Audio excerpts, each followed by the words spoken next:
The community of Duvhuledza outside Thohoyandou in Limpopo has been selected for a project that will grow hemp. The hemp will be used to make various materials, including fabrics. The University of Limpopo has signed a Memorandum of Understanding with the village. The community has availed about 30 hectares for the project. For more on this now, we are joined by Mpho Makhado, who is organic farmer and President of Rev Tracking. Thank you so much for your time, Mr. Makhado. So just take us through how the community of Duvhuledza outside Thohoyandou was selected for this project. Thank you very much, Policy and the viewers of the agenda. So this project actually comes from Rev Tracking myself, which I engaged with various institutions like the University of Limpopo, where I presented the struggles that the communities are experiencing in terms of poverty. So then I identify this community where I engaged with the chief and also the Royal Council to present the opportunity of planting hemp and availing the space where this project can embark. And they all agreed and feel happy. So the intention is to see how do we now elevate poverty and create opportunities for the people that are living in the villages where the opportunities are minimal. Yes, and I can imagine that also, just benefits the entire community as well. And besides just job creation, how will the community benefit on a grander scale? Yeah, first of all, we need to contribute in transformations, and when we transform the mind of the communities, so we create opportunities that now they can work.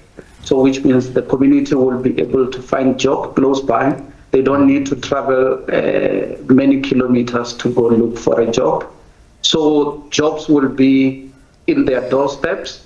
Besides only the job, when we talk about the hemp industry, hemp can create and develop many industries. So those industries can be established in those communities and nearby, where we can have job in mass in those areas, in those community villages. And here's the thing, I get a sense that this project also brings about the importance and the power of collaboration and working together. Let's talk about the role the university has played in this project. So last week on Monday, the university, they came to the community where they were doing soil testing, and which that process actually give a boost also to community when they see the resources coming from the university. And also we are also engaging with other factors. We have partners in Ireland, Kevin Pema. They already give us the seeds to make sure that this project is moving forward.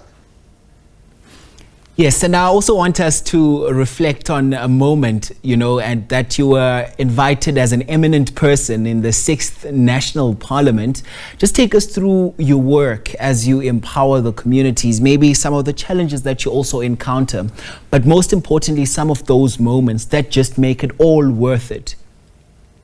Yeah, so you see, as a person who grew up in the village, and in poverty, so poverty for me, it's not a story that I hear from people. It's something that I've experienced personally.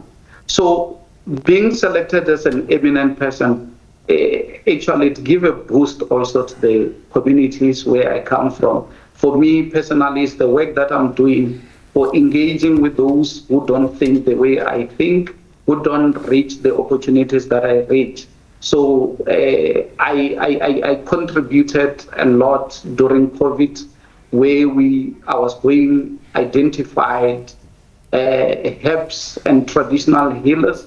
So there were a lot of things that I was doing in communities where I have to engage people, give people opportunities where they don't see opportunities, they don't see light. It's like lighting a candle where it's on the darkness.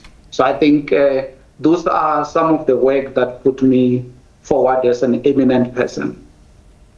And here's the thing, we're having this chat at a time where organic farming is also growing, and we're seeing many young people as well as other emerging players also go into the sector as well. You were recognized in Tanzania this year. Talk to us about that and just what strides are being made in this sector just to ensure that, you know, some of the emerging players as well as the young people, you know, are being propelled to reach for greater lands, particularly in this area that some people don't really pay much attention to most of the times. Yeah, because when we look where we come from, so we had our culture, and our culture is pushed by our tradition. So then we do have our traditional food that we talk about, our traditional farming, which now people are sleeping hungry, say we don't have food, whereas they have maize, they can plant maize. So my recognition in the African Company of the Year Awards, where I was given an award as organic farmer pioneer of the year. So it was those engagement where I'm engaging communities to go back to the way things were done in terms of farming. They can eat their own food that they produce, and they can now also use the same produce into the economy. There are countries and people that need organic food, and they can't get those organic food. So that's how I get to that award. All right, I must thank you so much for your time and wish you all the best just going forward. And thank you so much for also, you know, coming with those solutions for the immediate food security problems that most of our communities encounter on the day-to-day. That is, of course, organic farmer Mpho Makhado joining us there. Thanks very much indeed for your time.